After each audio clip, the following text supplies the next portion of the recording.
What's going on, everybody, and welcome back. So today we are talking about that dirty little Rise 434 flat face trigger, or curved if you're into it, for your black rifle or pistol or whatever you are choosing to put it in. Now, the Rise Armament stuff has proven to be pretty nice, especially for the cost that you can get it at, and this one definitely follows suit.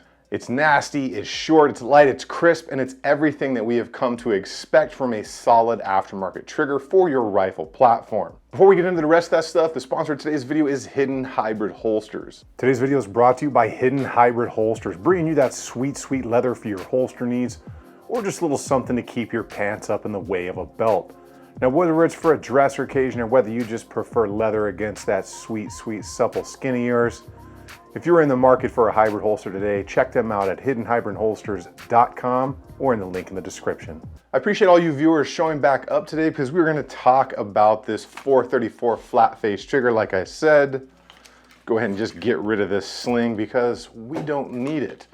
So you can take a good look at that thing. I will kind of let you zoom in on that nice fang looking flat face trigger in there from Rise Armament. Now, if you've ever had an aftermarket trigger, it's actually a really nice upgrade to do to your rifle. It is not necessary though. This is one of those optional upgrades. Now, this one specifically is a nice drop-in unit that comes with a couple of tension screws. So you don't have to use those anti-walk pins. So I jammed this thing in there and then obviously I went to work with it. Well, I just got a TBI. That's 4, but it was 107.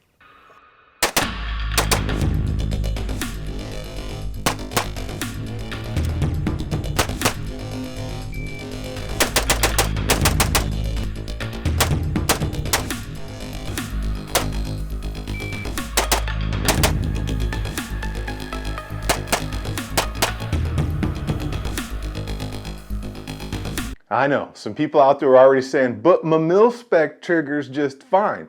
It is, like I said, this is an upgrade.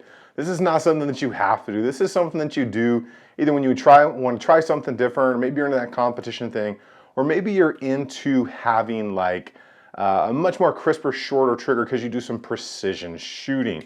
Now, to give you guys a quick idea of what this thing is actually like, let's take a quick look here. You are pretty much at the wall. There is maybe a 0.5 millimeter of creep, and it just breaks. It's pretty nice.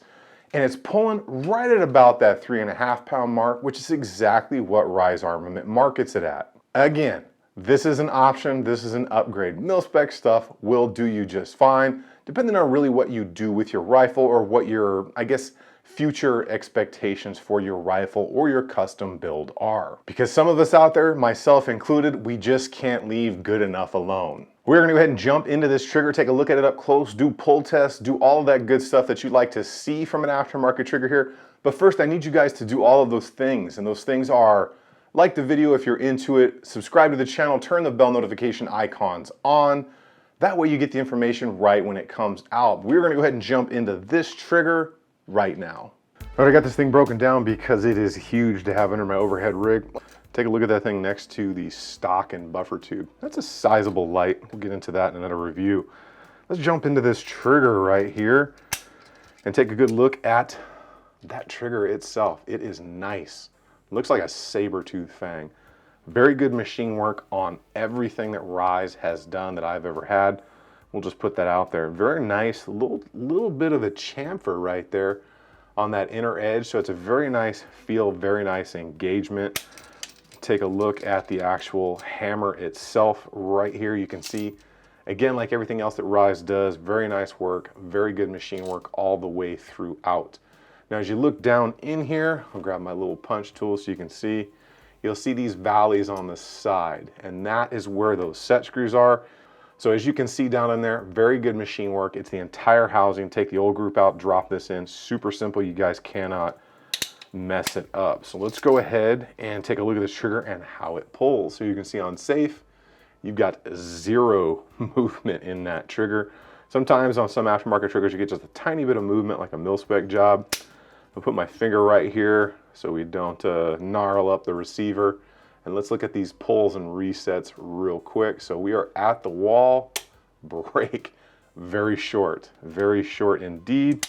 Got a reset right there, very short reset, break again. So you can see this is a solid performer, and it's light. So we'll go ahead and do some pull tests here real quick. Make sure my gauge is zeroed out. Sorry, I lost my overhead lights. I had to restart the pull test there. So we'll go ahead and do our pull test on here and get this thing set up and good to go. All right. Okay, so that pulled just over 3.5 pounds, about 3 pounds and 10 ounces, which is where I would expect this to be, although it's generally been right at 3.5. Okay, so that one is actually quite a bit lower, and it's probably from where I actually pulled the trigger from, but that's 3 pounds and 4 ounces. I pulled a little bit lower that time because that's generally where I have my finger is super low on that trigger in this area right there. Okay, so that is going to be 3 pounds and 2 ounces on that one. Pull from the same place again. Okay, that was just a hair over 3.5 pounds right there. So you can see, depending on where you pull, and I'll explain this while we're here, on that trigger, you're going to get a little bit of a different reading. So if I go way down here on the very bottom edge of this, you can see that it'll actually break at about 2.5 pounds. Now if I go way up high, just so you guys know, say I get like up in this area. Okay, you can get all the way up to 5.5. Obviously, if any of us that have been through 3rd or 4th grade, it has to do with, you know, leverage, where you're getting the most amount of leverage for your money, which is the lower you go, the maximum amount of leverage, the higher you are, minimal amount of leverage working that angle. So that is why if you pull lower, like I did on a couple of those, do it again, you get a little bit lighter of a pull, or a lot bit lighter of a pull, because you can see that it's under 3 pounds. That's something to remember on the range. The lower you are on that trigger, especially precision, you're gonna get a sweeter break on it. Let's go ahead, finish this up.